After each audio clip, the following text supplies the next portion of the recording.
Hello, welcome है यार सभी का। तो आज की वीडियो में हम लोग स्टार्ट कर रहे हैं सेल साइकिल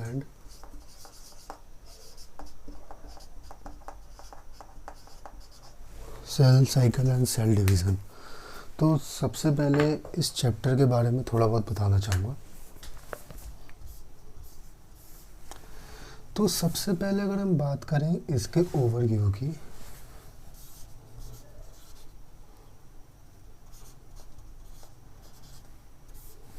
तो इसका ओवरव्यू क्या कहता है, ये बात आपको ध्यान से सुननी चाहिए कि सबसे पहले आते हैं हमारे पास वर्ड एक सेल। एक सेल शब्द से आप लोग क्या समझते हैं? सबसे पहली याद ये वाली एक इम्पोर्टेंट बात आ जाती है। तो सेल कुछ नहीं है, एक हमने छठी सातवीं से एक चीज़ पढ़ते हुए आ रहे हैं कि सेल एक क्यों नहीं है, हमें इसको एक बिल्डिंग ब्लॉक कहते हैं।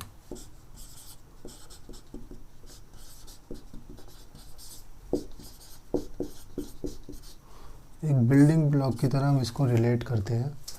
तो सबसे पहले तो हम बात करें, अगर ये सेल क्या है, उसके बाद बात हम करेंगे सेल की साइकिल क्या है, उस सेल साइकिल के अंदर सेल डिवीज़न का क्या मतलब है। ठीक है, चलो आ जाओ, सबसे पहले आ जाते हैं सेल पे।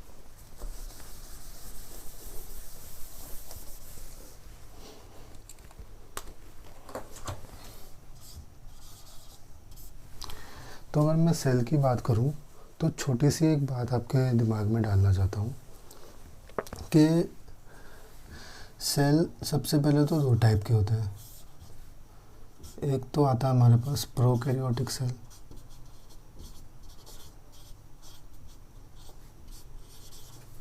एक आता है यूकैरियोटिक सेल।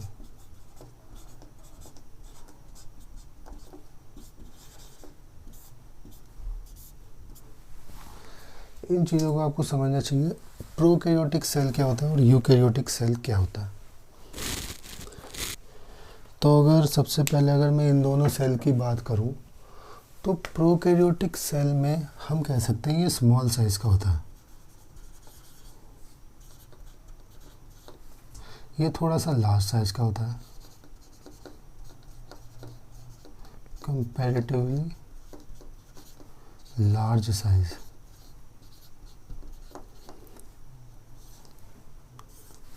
कैसे कह सकते हैं? इसका साइज आता है कम से कम 2 से 5 माइक्रोमीटर का, और इसका आता है करीब 5 से 10 माइक्रोमीटर का साइज। माइक्रोमीटर को हम इस तरीके से रेट कर सकते हैं, जैसे हम कह सकते हैं 1 metre is equal to 10⁻⁻⁻6 micrometre. इस चीज़ से आप इसको रिलेट कर सकते हैं। ये तो हो गया इसका पहला पॉइंट। दूसरा पॉइंट इसका आता है कि ऑर्गेनल्स, जो सेल में जो ऑर्गेनल्स होती है ना, इसके अंदर होती है नहीं होती है, इसके अंदर होती है या नहीं होती है। तो सेल की ऑर्गेनल्स दोनों में होती है।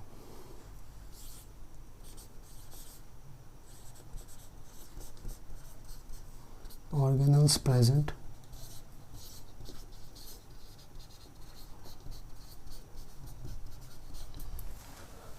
दोनों में ऑर्गेनल्स होती है, बट थोड़ा सा ना गड़बड़ ये आ जाती है यहाँ पे कि यहाँ पे ऑर्गेनल्स की जो मेम्ब्रेन होती है ना, ऑर्गेनल्स में जो मेम्ब्रेन होनी चाहिए वो नहीं होती। इसमें क्या होती है? मेम्ब्रेन एब्सेंट होती है, एब्सेंट होती है। तो हम इसको कंबाइनली बोल देते हैं membrane bound organelles are absent.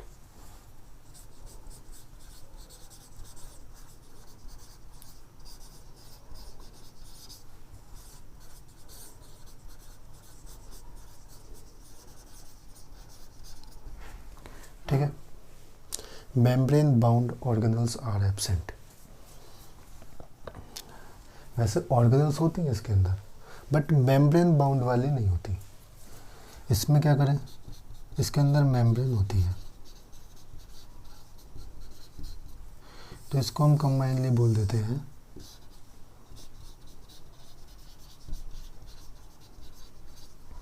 Membrane bound organelles are present. इसको मैं ऐसे लिखता हूँ, या कि आप ऐसे भी लिख सकते हैं, ये लीजिए आप वैसे लिख लीजिए, एब्सेंट। ठीक है, membrane bound organelles are absent, membrane bound organelles are present. ये हो गया हमारा दूसरा पॉइंट।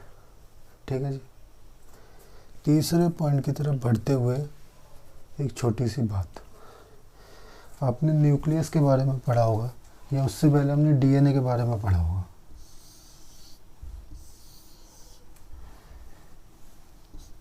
ये होता है डीएनए, कुछ इस टाइप का दिखता है, 2 थ्रेड होते हैं इसके। इनको सबसे पहले तो हम इनको स्ट्रैंड कहते हैं, ये एक स्ट्रैंड है, ये दूसरा स्ट्रैंड है। स्ट्रैंड्स जो होते हैं इसके थ्रेड लाइक होते हैं, एकदम धागे जैसे होते हैं, तो हम इसको कह देते हैं thread like structure, thread like structure. ठीक है, और हम कहते हैं इसमें इसके 2 स्ट्रैंड्स होते हैं, और इसका काम क्या है, इसका मेन फंक्शन,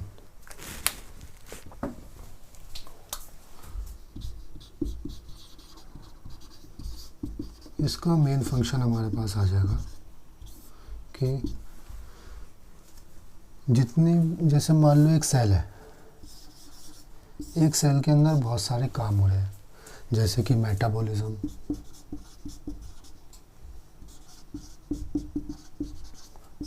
रेस्पिरेशन,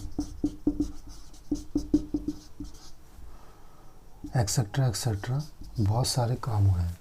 तो इन काम को एक तरीके से मास्टरमाइंड कौन है, ये सब काम करवाने के लिए सबसे ज़्यादा ज़रूरी चीज़ कौन सी है, किसके इशारों पे, जैसे हम कह सकते हैं ना ये सारे काम हो रहे हैं, तो उसको इशारे में हम कहते हैं डीएनए। ठीक है, एट द एंड हमारे पास डीएनए आता है, जिसकी वजह से ये सारे काम होते हैं। डीप बात आप थोड़े समय बाद समझोगे।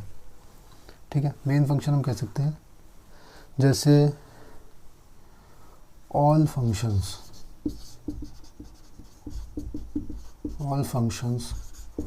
of cell is regulate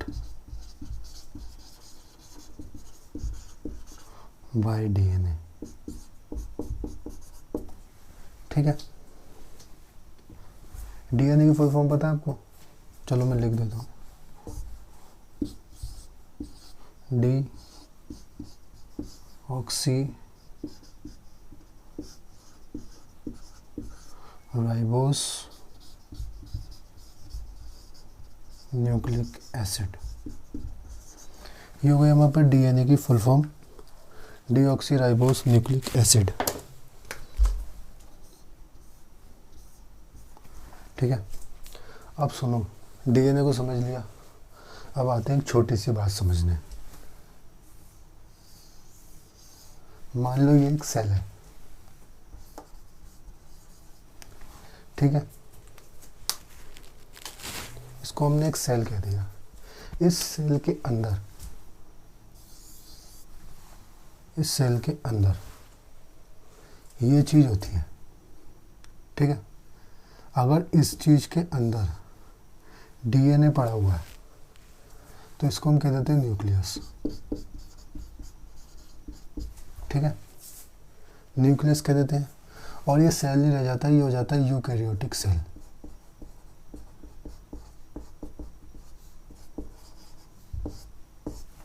ठीक है, तो मेन बात समझो, अगर डीएनए जो है न्यूक्लियस के अंदर होगा तो उसको हम कह देंगे यूकैरियोटिक सेल। अगर खेल दूसरा है, अगर मान लो ये सेल है, इधर आ जाते हैं,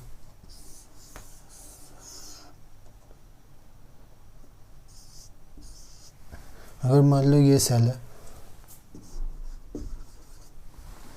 और ये हमारे पास क्या है, डीएनए। अगर ये डीएनए ऐसे ही पड़ा हुआ है, अंदर साइटोप्लाज्म होता है,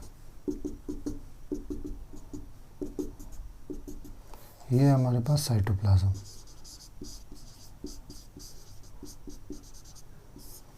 साइटोप्लाज्म कुछ नहीं, लिक्विड जैसा स्ट्रक्चर होता है जिसके अंदर कुछ ऑर्गेनल्स प्रेजेंट होती है जिनके पास मेम्ब्रेन नहीं होती, और जिनके पास मेम्ब्रेन होती है वो भी इसके अंदर होती है। मेनली ऑर्गेनल्स होती हैं इसके अंदर। अगर इसके अंदर डीएनए भी हो तो हम इसको प्रोकैरियोटिक सेल कह देंगे।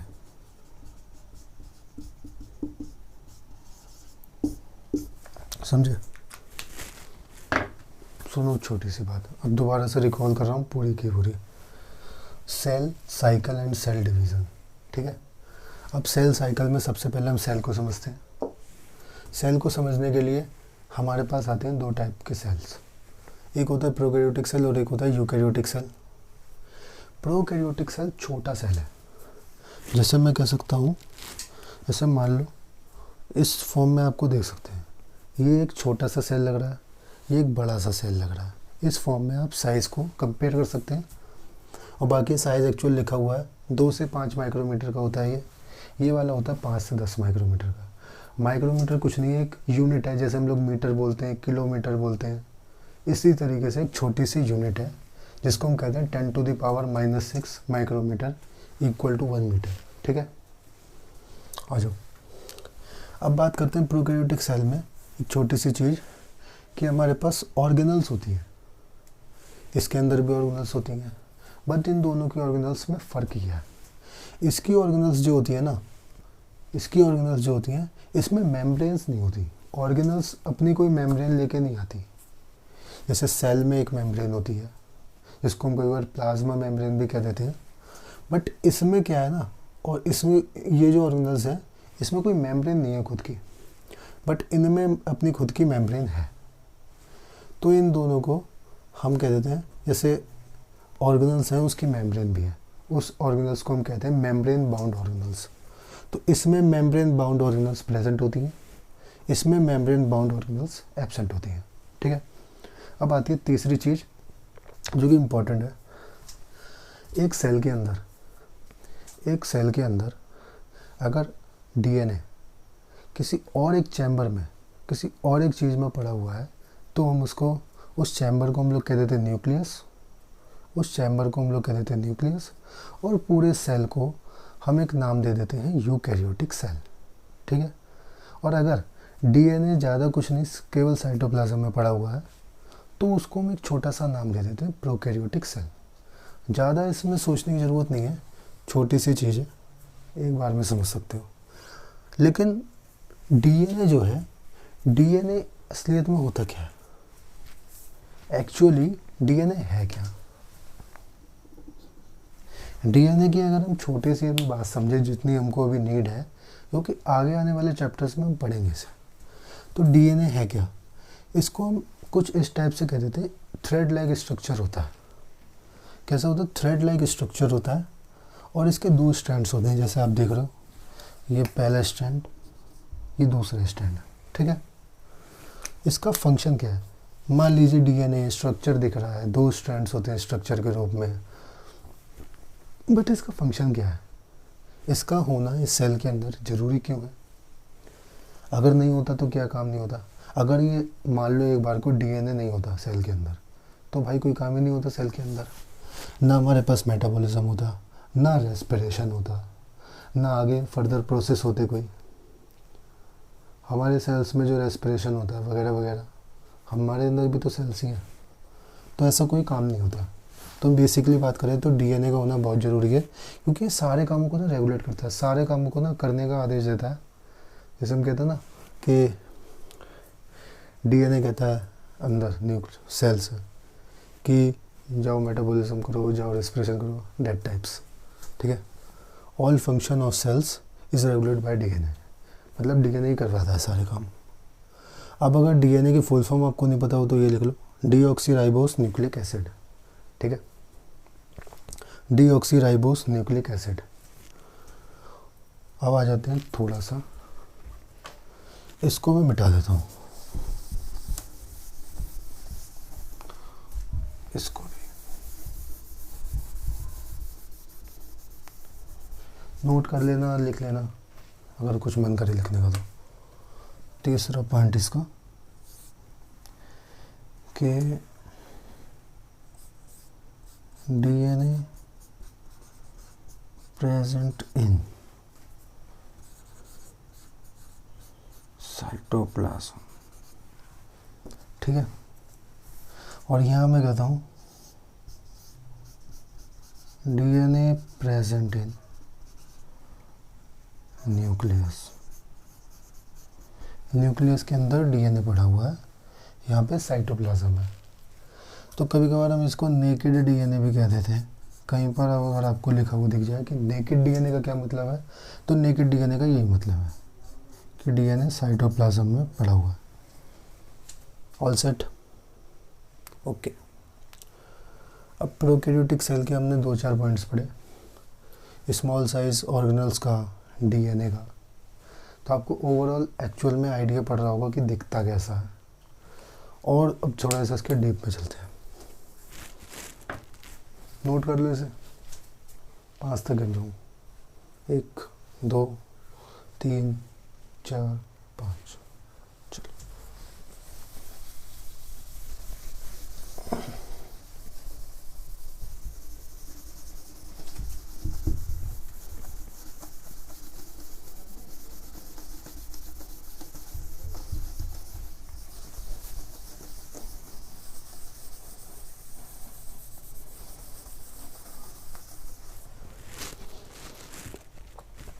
अब हमने इन दोनों सेल्स की बातें तो कर ली, लेकिन अब थोड़ा और डीप चलते हैं, इनके समझते हैं।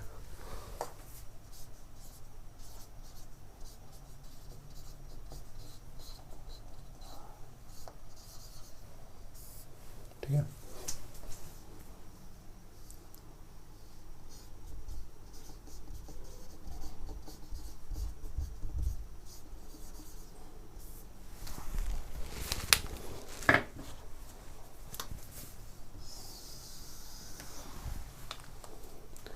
इसका बना के देखते हैं स्ट्रक्चर दिखता कैसा होगा।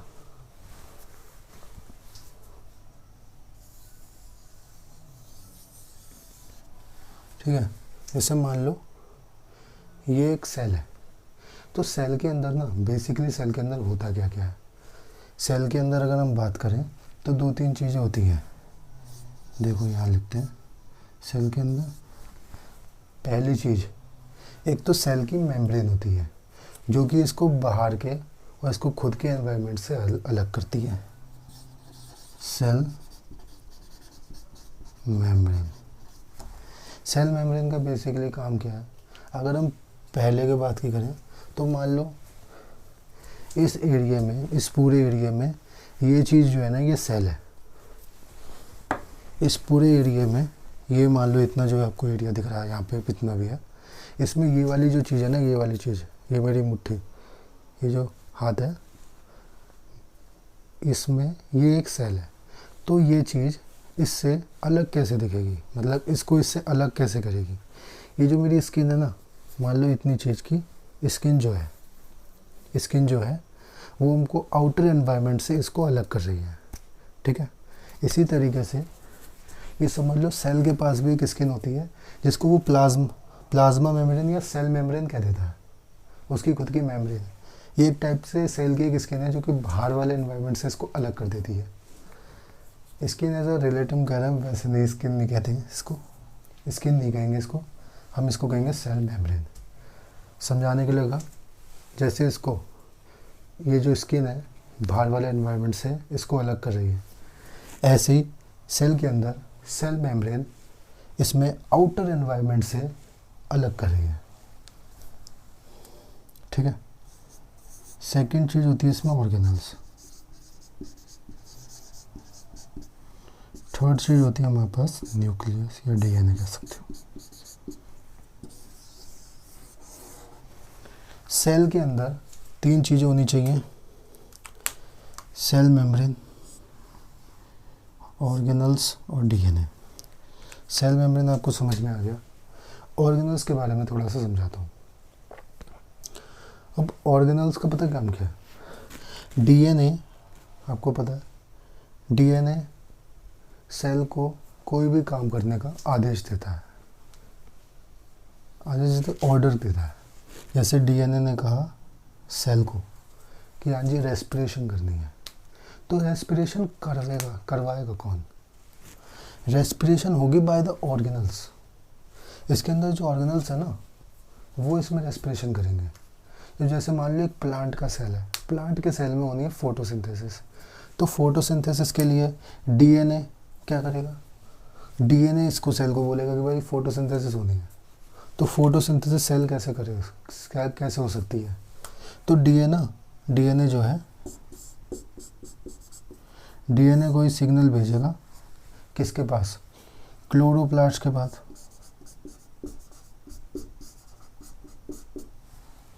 या जिस प्लास्टिड भी कह देते हैं,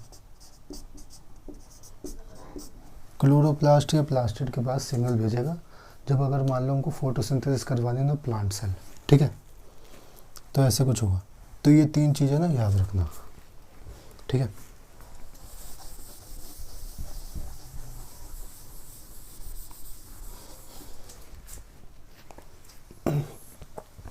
तो ये तो सबसे पहले सेल मेम्ब्रेन।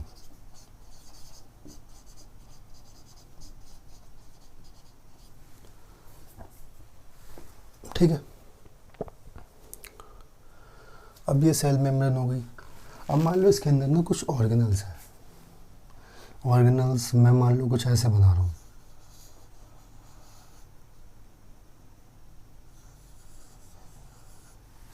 एक सेकेंड।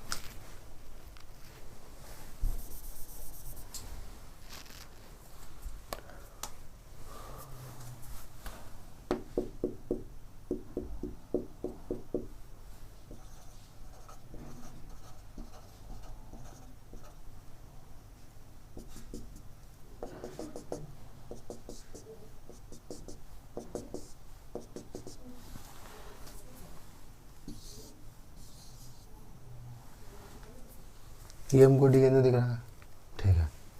ये मान लो कुछ ऑर्गेनल्स हैं। ये जो डॉट डॉट से दिखाई है ना मैंने, ये ऑर्गेनल्स हैं।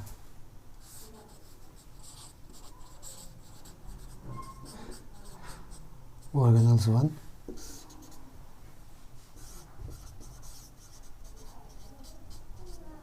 ऑर्गेनल 2, ठीक है? ये कुछ 2 ऑर्गेनल्स हैं। ये सेल मेम्ब्रेन हो गई, ये डीएनए हो गया। ये कुछ 2 ऑर्गेनल्स पड़ी हैं इसके अंदर। इनका भी अभी हम डिस्कस नहीं करें कौन सी होती हैं, कैसी होती हैं। ये हम अगले चैप्टर में पढ़ेंगे, सेल चैप्टर में, जब इसको डिटेल में पढ़ेंगे। अभी छोटी सी बात समझो, इस तरीके से कुछ दिखेगा। ये डीएनए इसका साइटोप्लाज्म में पड़ा होगा। साइटोप्लाज्म में कुछ ऑर्गेनल्स भी होती हैं जो कि ये आपको दिख रही हैं, और ये हो गई सेल मेम्ब्रेन, ठीक है?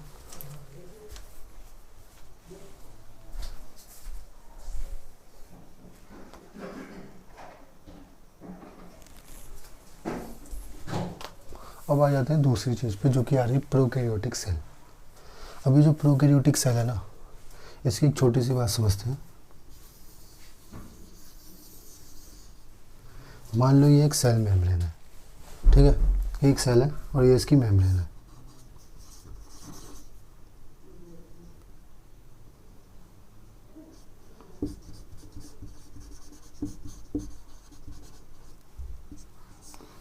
एक सेल है और इसकी ये सेल मेम्ब्रेन है, ठीक है? अब इसके अंदर क्या होगा?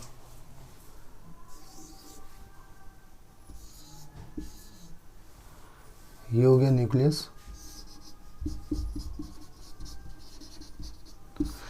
डीएनए जिसके अंदर पड़ा उसको हमने न्यूक्लियस कह दिया, और दिस इज डीएनए। अब मेन बात आती है, इसके अंदर हम बात करते हैं ऑर्गेनल्स की। इसके ऑर्गेनल्स में मजा आएगा। देखो,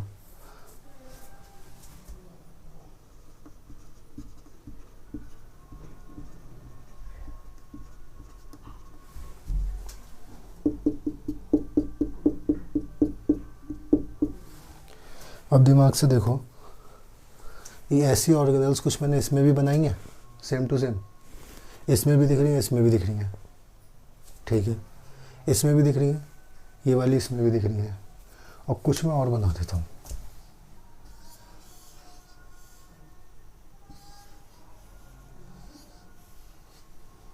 ये मैंने कुछ और बना दी, एक में ये बना देता हूँ,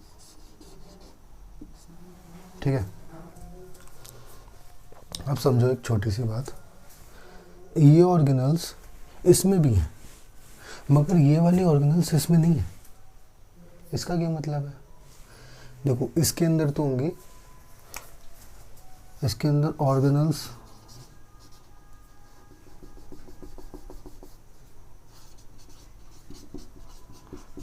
प्रेजेंट होंगी बट मेम्ब्रेन वाले नहीं होंगे, मेम्ब्रेन एब्सेंट होगी। ठीक है, ऑर्गेनल्स की मेम्ब्रेन एब्सेंट होगी, मेम्ब्रेन वाले नहीं होंगे इसमें। जो भी ऑर्गेनल्स होंगे ना बिना मेम्ब्रेन वाली होंगी, तो ये बिना मेम्ब्रेन वाली है। तो इसमें इसका होने का क्या मतलब है? मतलब इसके अंदर ऑर्गेनल्स जो होती हैं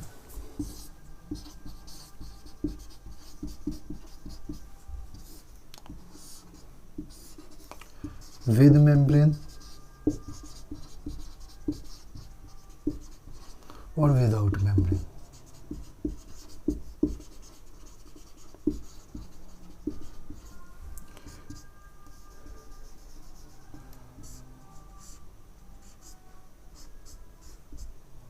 ये भी होती हैं, ये भी होती हैं, ये भी होती हैं और ये वाली भी होती हैं। ठीक है, ये हो गई विदाउट मेम्ब्रेन, ये हो गई विद मेम्ब्रेन। ठीक है, अभी मैं समझो इसका नाम क्या है। नाम वाम में कुछ नहीं रखा, वो हम बाद में पढ़ लेंगे। अभी छोटी सी बात समझो, प्रोकैरियोटिक सेल के अंदर केवल विदाउट मेम्ब्रेन वाली ऑर्गेनल्स होती हैं और इसके अंदर ऑर्गेनल्स होती हैं विद मेम्ब्रेन भी और विदाउट मेम्ब्रेन भी। तो बेसिकली हमने सेल के बारे में हमको इस चैप्टर के अंदर जितनी की ज़रूरत थी वो तो हमने पढ़ लिया। अब छोटा सा एक टॉपिक और पकड़ लेता हूँ, सेल साइकिल। ठीक है, सेल साइकिल पकड़ लोगे तो बढ़िया रहेगा आज के डेट।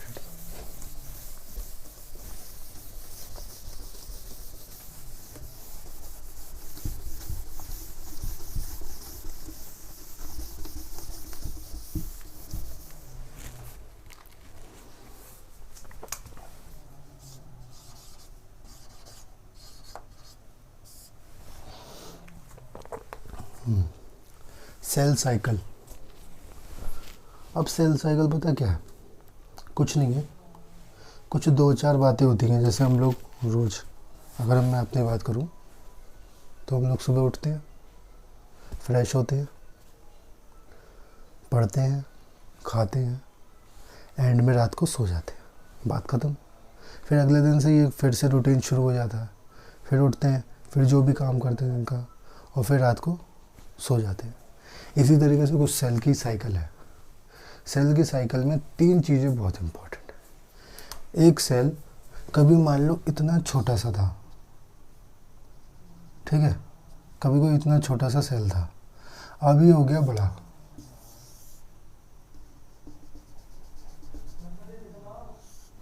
अभी हो गया बड़ा, तो इसको हम ग्रोथ कह देंगे। भाई सेल ग्रो कर रहा है तो ग्रोथ कह दिया। तो सबसे पहली चीज़ होती है ग्रोथ। ठीक है, ग्रोथ। दूसरी चीज़ की अगर मैं बात करूं तो उसको कहते हैं डीएनए रेप्लिकेशन। DNA replication. अब डीएनए रेप्लिकेशन है क्या? ये कुछ ज़्यादा कुछ नहीं है। जैसे ये देखो,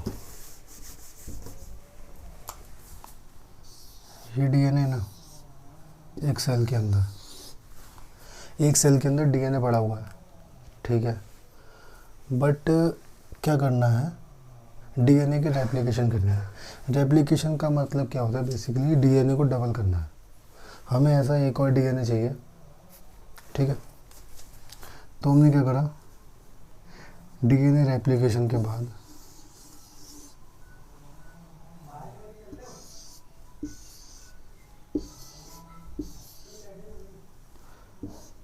पहले कितने डीएनए थे? एक डीएनए थे, एक दिख रहा है, बाद में आपको दो दिख रहे हैं, ठीक है।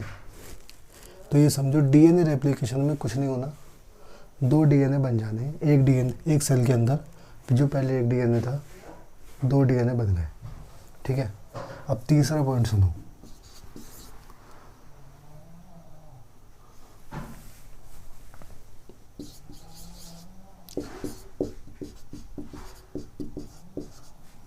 Cell division. ठीक है, अब सेल डिवीज़न देखो क्या कहती है, एक छोटी सी बात कहती है, देखते रहना। ये सेल था, 2 डीएनए बनाए, अब हमें क्या करना है, सेल को डिवाइड कर देना है। ये 2 सेल बन गए,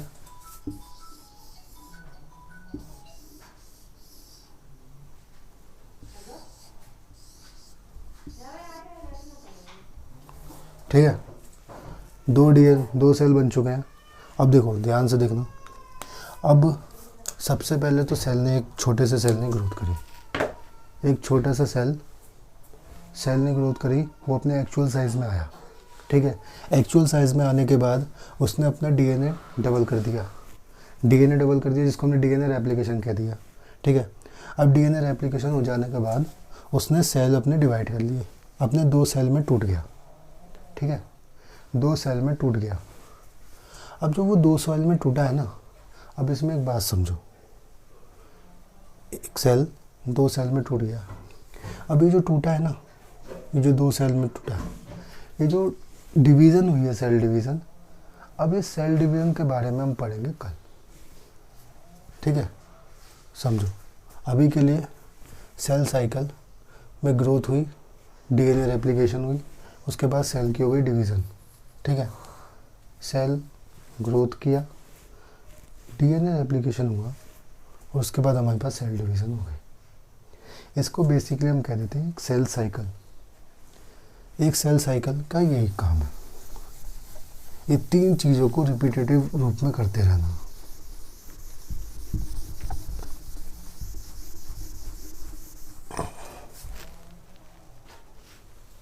ठीक है, तो बेसिकली हम क्या कह देंगे, सीक्वेंस ऑफ इवेंट कह सकते हैं।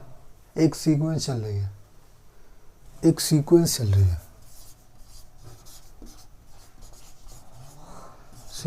ऑफ इवेंट्स, जिसके इवेंट्स कौन कौन से हैं। पहला है ग्रोथ, दूसरा है हमारे पास डीएनए रेप्लिकेशन,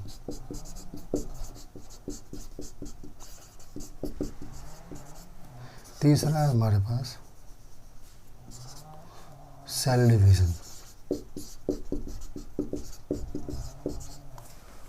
ठीक है, कुछ सीक्वेंस है,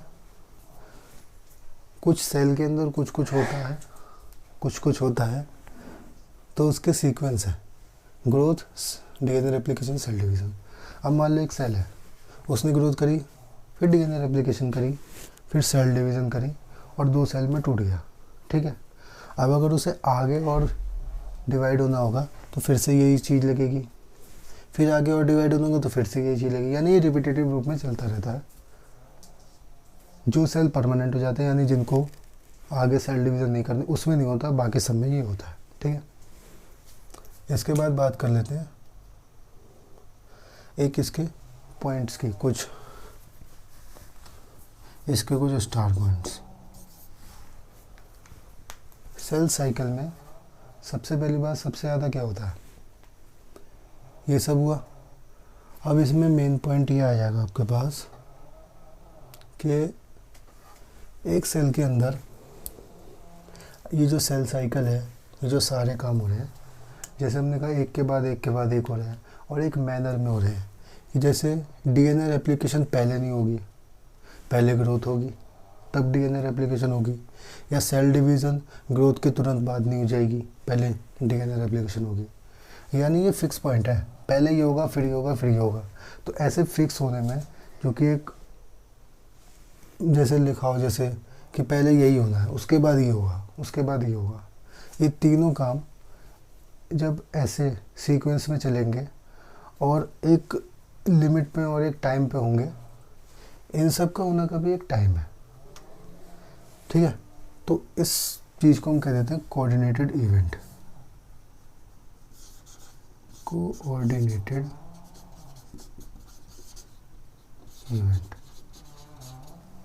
ठीक है, अगर ये सारे प्रोसेस एक के बाद एक हों तो हम उसको कोऑर्डिनेटेड इवेंट कह देते हैं। सेकंड चीज़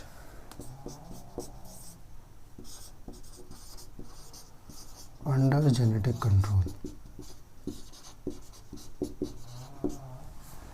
अंडर जेनेटिक कंट्रोल का क्या मतलब बनता है?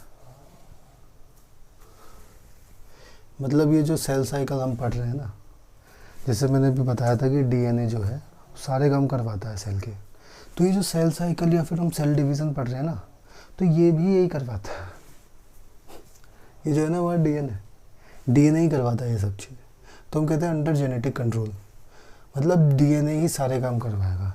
लेकिन एक बात सोचो, जैसे अगर डीएनए बिगड़ जाए, जैसे एक तो आइडियल चीज़ होती है, डीएनए आइडियल नहीं रहे, डीएनए गड़बड़ा जाए, डीएनए अगर शैतान या बदतमीज बन जाए, तो वो क्या कर सकता है? पूरी सेल साइकिल को बर्बाद कर सकता है। ठीक है, कैसे? एक कैंसर शब्द का नाम सुना है? कैंसर शब्द का नाम सुना है?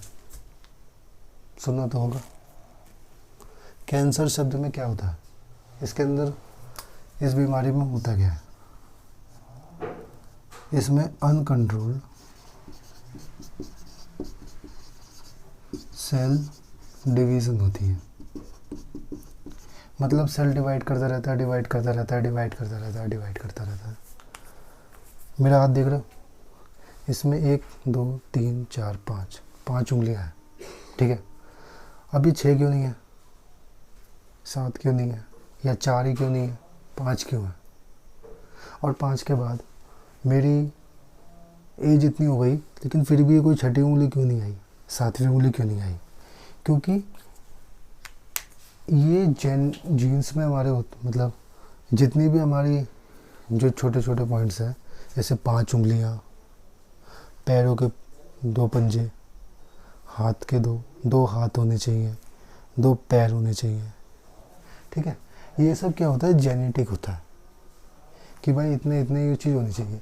अगर कैंसर हो जाता है, यानी डीएनए बिगड़ जाए, तो हो सकता है कि 6 उंगली निकाल दे। कैंसर क्या करता है? अनकंट्रोल सेल डिवीज़न करता है, यानी किसी पॉइंट में सेल डिवीज़न होती जा रही है, होती जा रही है, होती जा रही है, होती जा रही है। जैसे मान लो यहाँ पे एक चिक का सेल है, ये स्किन का सेल है। ठीक है, स्किन के सेल्स में अगर कैंसर हो जाए, तो वो क्या करेगा? एक के बाद एक के बाद एक के बाद धीरे धीरे करके यहाँ पे जो 5 सेल होने चाहिए थे, अब यहाँ पे 5 सेल नहीं है, समझ लो 5000 सेल है। समझ रहे हो? इस टाइप का काम करता है कैंसर। और कैंसर होगा कब? जब डीएनए में गड़बड़ हो जाए। डीएनए के अंदर गड़बड़ होने को म्यूटेशन कहते थे। ये कब होगा? Due to mutation in